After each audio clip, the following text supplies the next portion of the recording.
Coming up in this episode of In Clear Focus. When you listen to music, if you're under a scan, your brain is lighting up like a Christmas tree because it takes all parts of your brain to process music. Anytime you're using sound to help build your brand, it's part of audio branding and really should be thought through strategically. What you're always trying to achieve with a sonic logo, people hear it, even in isolation, and immediately all the flood of emotions that they associate with the brand are triggered in the brain. You're listening to In Clear Focus, fresh perspectives on the business of advertising, produced weekly by Big Eye. Hello, I'm your host, Adrian Tennant, Chief Strategy Officer at Big Eye, a strategy-led, full-service creative agency growing brands for clients globally. Thank you for joining us. A growing number of brands are using unique sounds and music, known as sonic identities, to support long-term brand building. Audio branding can be defined as the use of sound that's ownable by a brand to reinforce brand attributes. A sonic identity can be as distinctive a brand asset as a visual logo. How many of these can you identify from their sonic identity alone?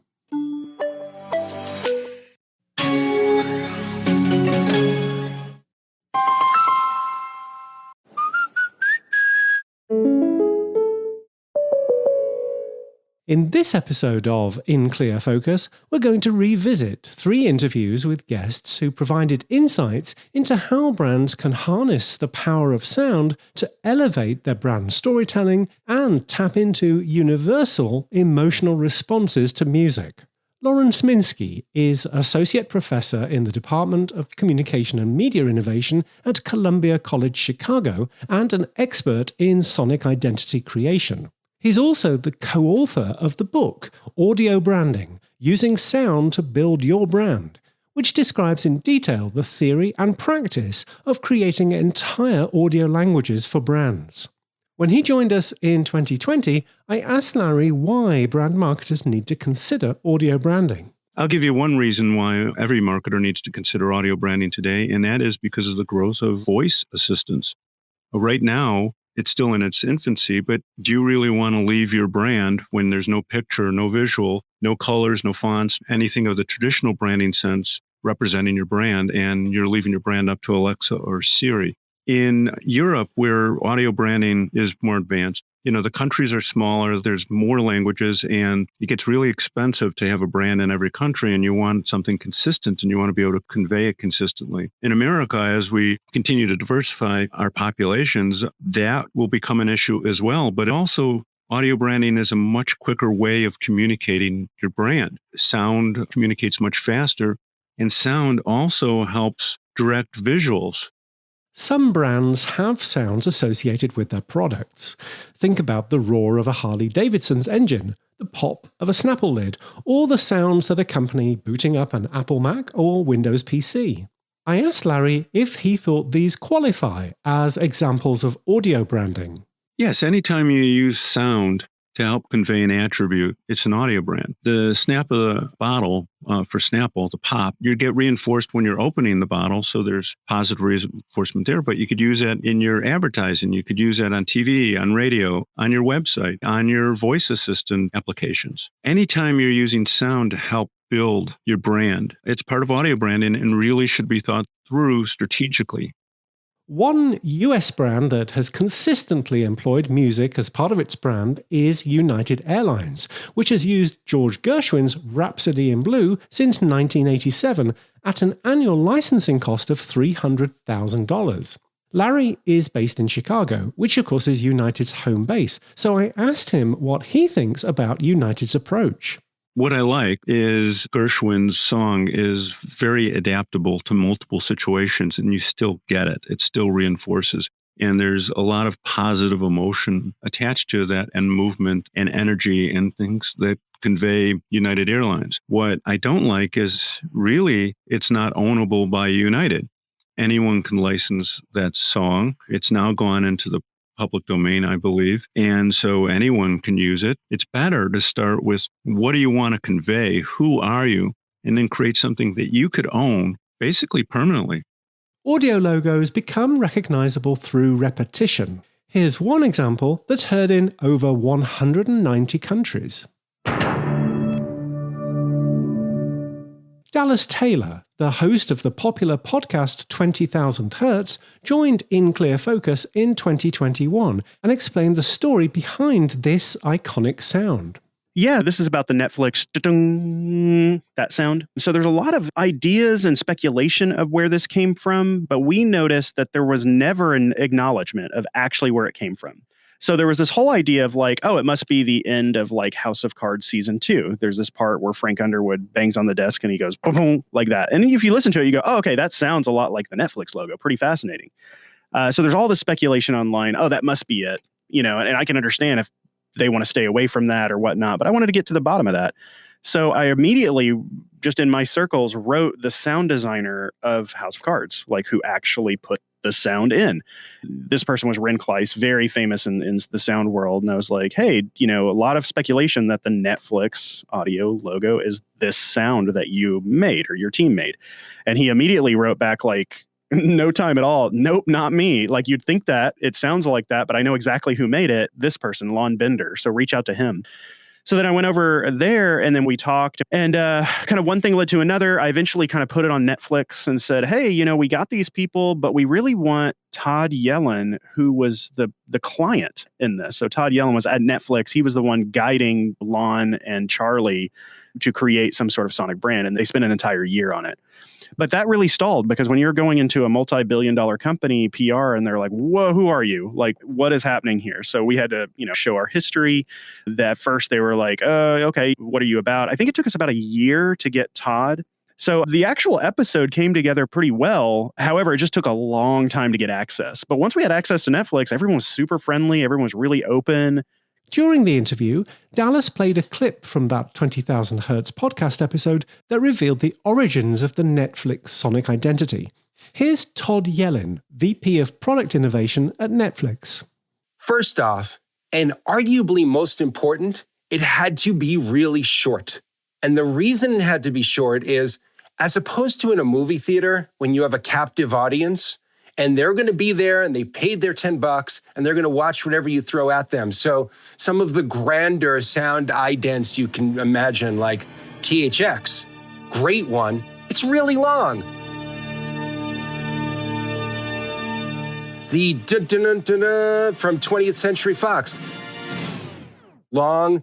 Even Leo the Lion was too long.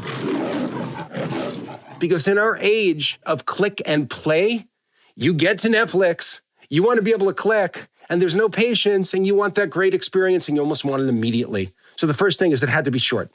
Past that, I said, I don't want an electronic sound that is reminiscent of a game platform like Xbox, or a computer like Apple, or an operating system like Microsoft launching. Because we are in the entertainment business, and even though we are the double helix of entertainment and technology coming together, wanted to make sure that it sounded more cinematic than electronic and computer-ish.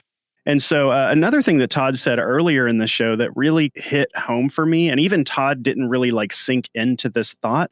One of the first things he said on the interview, he was like, God, we just needed something short, and it needed to be like, ta-dum, it's Netflix. And I was like, it sounds exactly like what you just said. That's like the bones of what this was. So yeah, it's just fascinating like that's what they came up with among multiple versions. They tried all kinds of like random sounds and random ideas, and it took them, I think, about a year to settle on it. Staying with iconic sounds, 20,000 Hertz also produced an episode focused on sonic branding, which demonstrated some of the most recognizable audio logos in history. In this clip, we hear from Scott Simonelli, CEO of Veritonic, a company that measures the commercial effectiveness of sound. The big benefit of an audio logo versus a visual logo is that it stays with you after you've experienced it. With a visual logo, you might remember what it looks like, but not in the way that you would remember an audio logo. And certainly nobody's humming or singing a visual logo. As soon as you hear that 3-note or 4-note sequence, you know exactly where you've heard it before. That longevity, that memorability, and that recall is so powerful. Before sonic identities, jingles were the most commonly used audio branding elements. A slogan or tagline that's sung or spoken with or without musical accompaniment, jingles have been around since the advent of commercial radio in the early 1920s. To learn more about their history and how jingles are composed today, I spoke with John Rhuff and Yeosh Bendayan of Push Button Productions based in Orlando. I asked John what it is about jingles that makes them so memorable. So we've given a lot of presentations on the history of the jingle, the effectiveness of the jingle, and there's actually a lot of science behind it. So the thing about music in general, when you listen to music, so you've got parts of your brain that are in charge of your language and in charge of your movement, and they're just very specific parts of the brain. Well, there's no specific part of the brain that actually helps you take in music. So you've got one part of the brain that helps you work around the melody. You've got one part of the brain that helps you work around the rhythm. And you've got the other part of the brain that processes the guitar and things like that. So when you listen to music, if you're under a scan, your brain is lighting up like a Christmas tree because it takes all parts of your brain to process music. You have no choice to but be present when you're listening to music. And that's why you can always remember where you were when you heard your favorite song for the first time, because you're present and aware when you're listening to music. And so brands have taken advantage of that for decades. So we always say for jingles, it's the short, repetitive nature of the melody that's what gets stuck in people's heads. Push Button Productions composes and arranges jingles for a wide variety of clients. I asked John what the process of creating a commercial jingle looks and sounds like.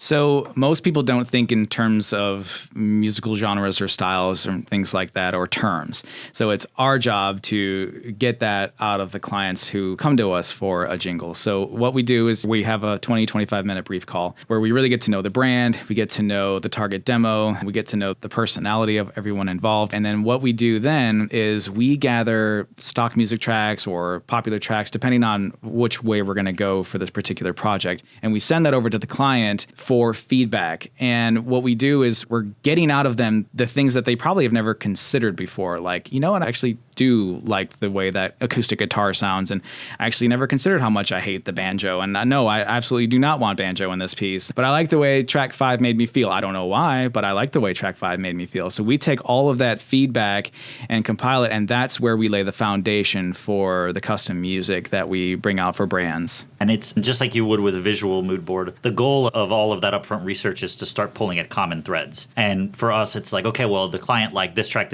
and this track. Well, let's look at the beats per minute, and let's look at what keys it's written in, and let's look at the different instrumentation stacks that they're using. And then we can sort of say like, oh, okay, well, like this is the general vibe that the focus group or that the client seems to like. I asked Yeosh if he had any favorite jingle projects from the 500 or so that Push Button has produced. I will say we have worked on a lot of regional and national pieces that are fantastic. For me, the best jingles that we've done have been for very small businesses. Like, we'll get businesses who will call us and say, oh, you know, I need something for radio. I don't like what the radio station's doing for me. I just need something. But we take that and we do something really spectacular. And, you know, it's totally unexpected for them, and they feel so pleased with the end product. Like, that for me is the most satisfying. I know, John, do you want to reference any specific? So when we were just getting the company off the ground, a national restaurant chain came to us and said, we're paying too much for stock music, and we want to do a custom piece that we can run for a while. And so they said, we just kind of want something with acoustic and blah, blah, blah. So we got to know a lot more about the brand and found out that Genghis Khan was their brand ambassador. And so I don't know that I would equate Genghis Khan with a lot of fun. Well, they did. Yeah, it's amazing what a couple hundred years can do, you know? Right, yeah. It's the hibachi chain of restaurants. So what we did is we were able to incorporate a lot of the sounds and sizzles that you would experience when you go to the chain. We incorporated that into the music. And we were also able to make it aggressive, but something that wouldn't frighten small children. And they rolled it out and they ran with it for a long time. And we won an Addy Award with it. Let's listen to that.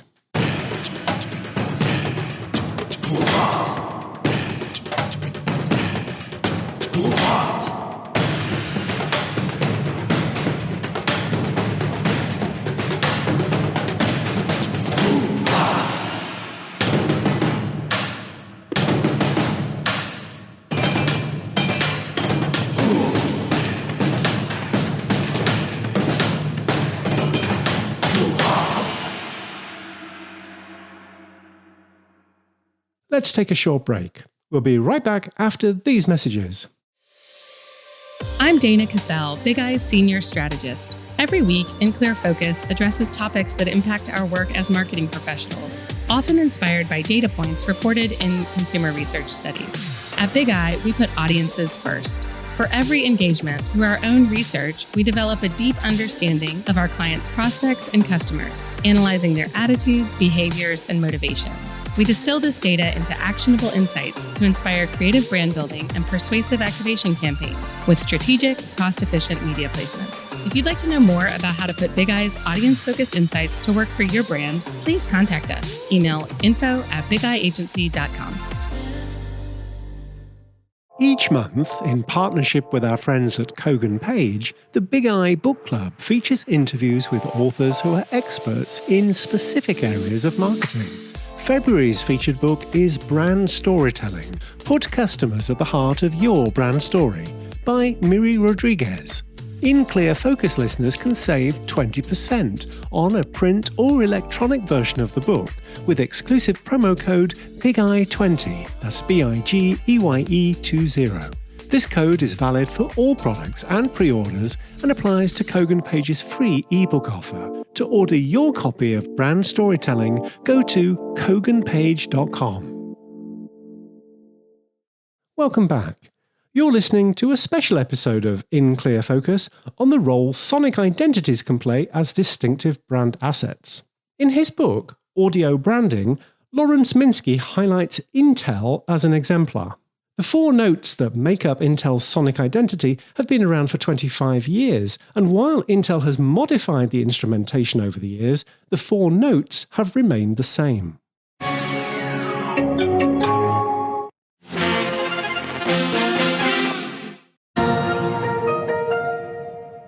You don't see Intel chips when you buy it, but it is a proof point for all the computers you buy with an Intel chip inside it.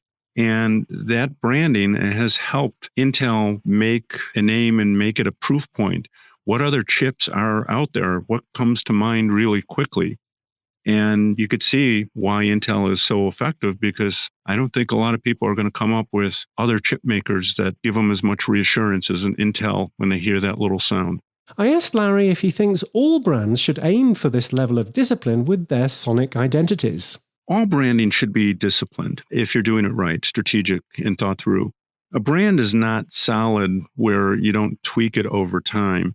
You know, the best way to maintain a brand is to evolve it slowly, imperceptually, so it stays up to date and it works in multiple areas, but still conveys the values and the enduring attributes that you want to convey. Good companies that manage their brands spend a lot of time thinking about it and doing it visually. You should do that the same way with sounds, and do think of it as a long-term investment.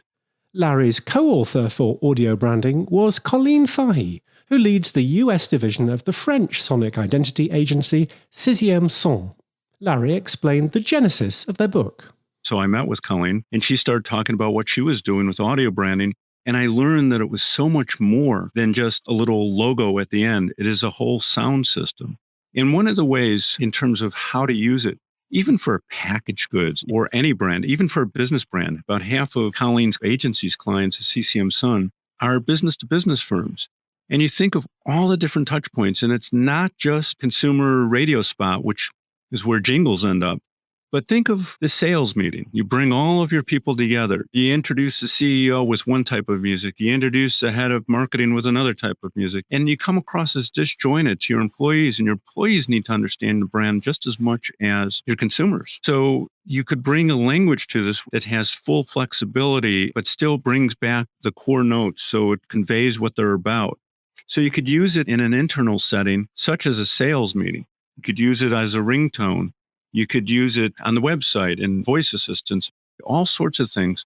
So it's really a comprehensive solution. And that's what I learned when I sat down with Colleen. We collaborated on an article for Harvard Business Review, where we looked at one of CCM Sun's clients. And that was the French Railroad, SNCF, which is one of the most recognizable sounds in Europe, is their audio brand. They use it in the stations. They use it on the trains when the doors are opening and closing. They use it in their advertising. You name it, it's used, and it's highly, highly recognizable. David Gilmour liked it so much, he licensed the use of it for one of his songs. Every time that song gets played, it reinforces SNCF. John Rhuff and Yeosh Bendayan of Push Button Productions described how they approached a sonic identity project for Pyrex.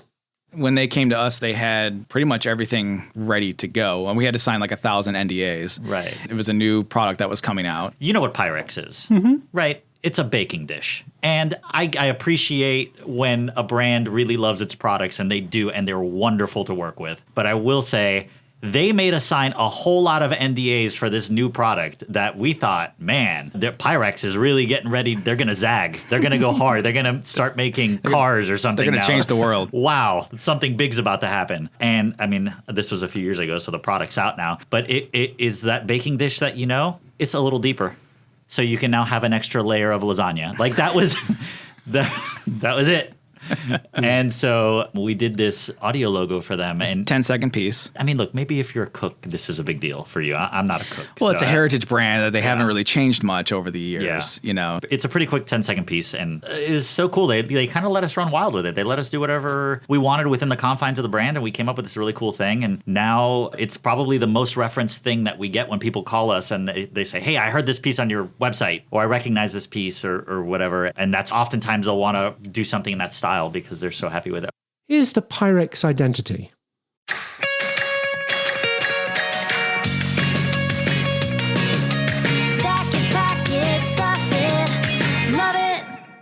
Most of America probably knows one of our pieces. Yeah. One of our singers was taking a road trip and was driving through Georgia and heard themselves on a Honda commercial. And they're like, oh, yeah, I forgot. We were at a Honda commercial in Georgia, you know? I think the weirdest of all is finding tribute pages on Facebook. And like it's sometimes if we hear a piece is doing really well, we'll go search for it on YouTube to see if anybody's uploading and read the comments, which you're not supposed to do. But it's just weird. It's weird. Whether they love it or they hate it, I get a kick out of it. It's just very interesting to see that somebody has invested time in like uploading something that you made and then people will comment on it. It's very strange. Mobile devices, smart speakers, apps, appliances, and even electric vehicles all present creative opportunities for audio branding. I asked Yeosh how Pushbutton approaches these kinds of projects. The first thing that we ask, just like I'm sure most ad agencies will do, is why? We'll get we're thinking about running digital ads for Pandora, Spotify, or we're thinking about doing something with Alexa, skill, or whatever. The first question that we typically ask is, well, what are you trying to get the audience to do? What sort of behavior or what are you trying to drive home by doing it this way? And then working within the confines of the application is often a little challenging for us. I think a lot of people don't realize the limitations that many audio applications have. When we're designing a commercial for car stereos, it's a very different process, especially when you're talking about mixing, than if we're doing something that's going to be consumed digital, because we have to assume that people have laptop speakers, right? They're not great quality. And the same when you're talking about Google Home. Like those aren't necessarily the best speakers, so it can limit some of the things that we try to do, and we have to make sure that the way that those speakers process what we're doing isn't flattening the sound and creating a problem, right? Creating something unintended. So the process is not really that different creatively because we're still ultimately trying to solve a problem, and now it's just happening on a new platform. It's more the technical execution, so it's the stuff that clients usually unaware of, is all the things that we're doing on our end creatively as we're developing the creative, where we're coming up with ideas and going, yeah, but is that going to work on this platform? And particularly, I think the biggest challenge for us is time constraints. Like, yesterday we were facing a challenge with a digital pre-roll 6-second ad. And it's like, not just us, it's everybody in advertising is facing this challenge. How do you attack this problem in 6 seconds? That's probably the biggest challenge. I asked Laurence Minsky if he had any recommendations for marketers developing audio branding for the first time. I would guess the number one do is create one and start bringing your sounds together and making them consistent and aligned and working for your brand instead of helping communicate that your brand is disjointed. Do follow disciplined process. Do it like you would do a visual brand. Think it through. Do the research. Do the hard work up front. Think of it as a system and do think of it long term. Don't think of it as a short-term solution. It's an investment in your brand, just like your colors, your fonts, your logo. If you found this episode about audio branding interesting, You definitely don't want to miss my upcoming conversation with David Courtier-Dutton, the CEO of the UK-based sonic branding firm SoundOut. David's company has developed a powerful brand personality tool that measures the match between a client's music and their brand. David described why getting the right match is so important. The key to a sonic logo is, regardless of what it sounds like, the ultimate goal is to create what we call a Pavlovian trigger or a signpost to the brand itself. So what you're always trying to achieve with a sonic logo is people hear it, even in isolation, and immediately all the flood of emotions that they associate with the brand are triggered in the brain.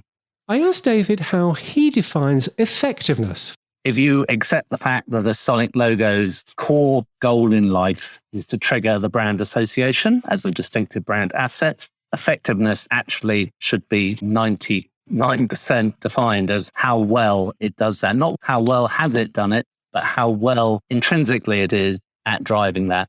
Because we start with appeal, people have to like it. If they like it, then it is easier to recall. So recall is a fundamental tenet of effectiveness. If you can't recall something, you can't recognize it. It's just simple logic. If you can't recognize it, then you can't attribute it to the brand.